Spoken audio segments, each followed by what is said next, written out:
You must use your thought as directed in previous chapters, and begin to do what you can do where you are, and you must do all that you can do where you are. You can advance only by being larger than your present place, and no man is larger than his present place who leaves undone any of the work pertaining to that place. The world is advanced only by those who more than fill their present places. If no man quite filled his present place, you can see that there must be a going backward in everything. Those who do not quite fill their places are dead weight upon society, government, commerce, and industry.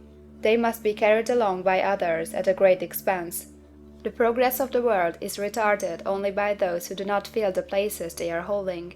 They belong to a former age and a lower stage or plane of life, and their tendency is toward degeneration. No society could advance if every man was smaller than his place. Social evolution is guided by the law of physical and mental evolution.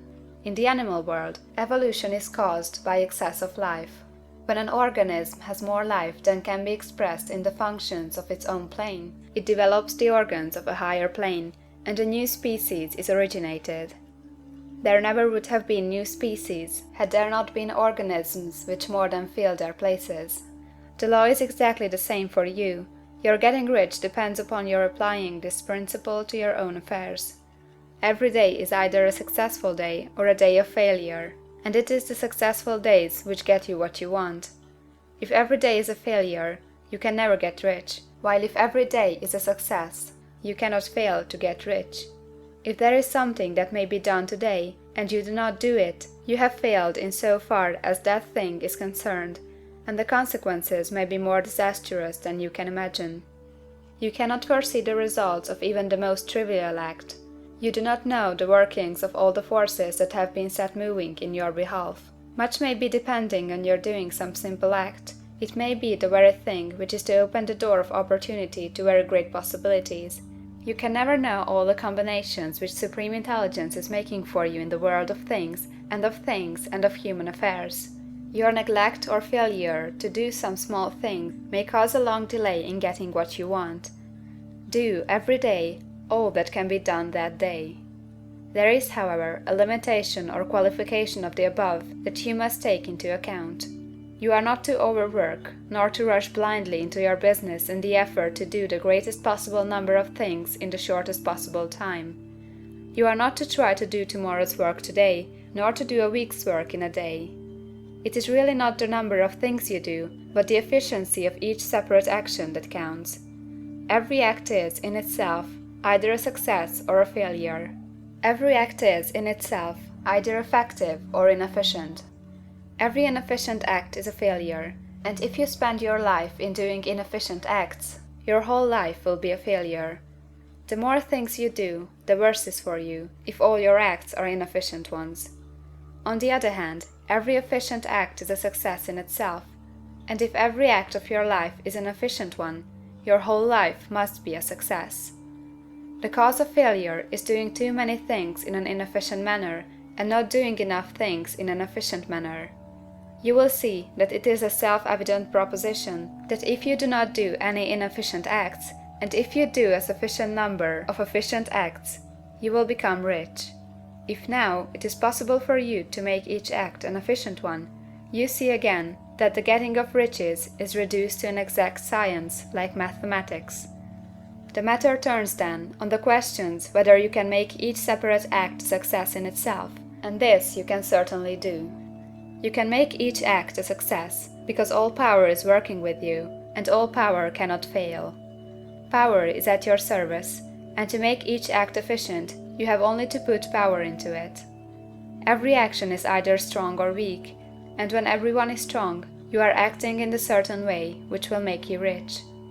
Every act can be made strong and efficient by holding your vision while you are doing it, and putting the whole power of your faith and purpose into it.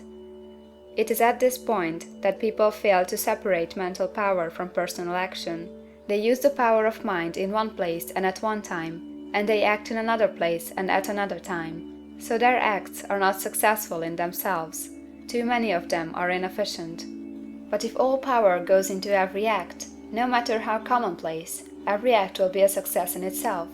And as in the nature of things, every success opens the way to other successes, Your progress toward what you want, and the progress of what you want toward you, will become increasingly rapid. Remember that successful action is cumulative in its results. Since the desire for more life is inherent in all things, when a man begins to move toward larger life, more things attach themselves to him, and the influence of his desire is multiplied. Do, every day, all that you can do that day, and do each act in an efficient manner. In saying that you must hold your vision while you are doing each act, however trivial or commonplace, I do not mean to say that it is necessary at all times to see the vision distinctly to all its smallest details. It should be the work of your leisure hours to use your imagination on the details of your vision, and to contemplate them until they are firmly fixed upon memory. If you wish speedy results, spend practically all your spare time in this practice. By continuous contemplation you will get the picture of what you want, even to the smallest details, so firmly fixed upon your mind, and so completely transferred to the mind of formless substance, that in your working hours you need only to mentally refer to the picture to stimulate your faith and purpose, and cause your best effort to be put forth. Contemplate your picture in your leisure hours until your consciousness is so full of that you can grasp it instantly. You will become so enthused in its bright promises that the mere thought of it will call forth the strongest energies of your whole being. Let us again repeat our syllabus, and by slightly changing the closing statements, bring it to the point we have now reached. There is a thinking stuff from which all things are made, and which, in its original state, permeates, penetrates, and fills the interspaces of the universe. A thought, in this substance, produces the thing that is imaged by the thought. Man can form things in his thought, and, by impressing his thought upon formless substance, can cause the thing he thinks about to be created. In order to do this, man must pass from the competitive to the creative mind. He must form a clear mental picture of the things he wants, and do, with faith and purpose, all that can be done each day, doing each separate thing in an efficient manner.